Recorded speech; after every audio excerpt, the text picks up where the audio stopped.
Nung hapunan, ano ang nangyari? May inaabot ka nun kay Papi. Putragis at nalaglag yung biskwit. Tama. Tayo ay nasa fine dining restaurant, di ba? So sana yung pagka-eskwatira mo ay hindi mo na sana dinala doon. Dapat ay iniwan mo na lang yan sa pamamahay. Nandun pa naman sina Miss Bina at Doc Yapi.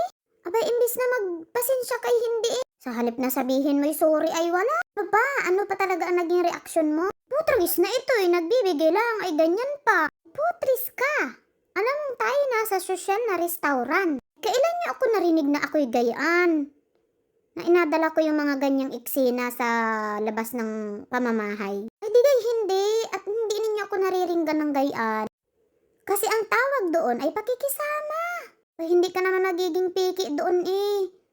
Ay pero po, tragis na yan. Adjust ka naman sa sitwasyon. Hindi, ang sabi mo, tang ina naman ay nagbibigay-bigay lang eh. Abay ako na pa ganyan sa iyo at sabi ko aba. Ay aring si Mikay ay parang walang pre no?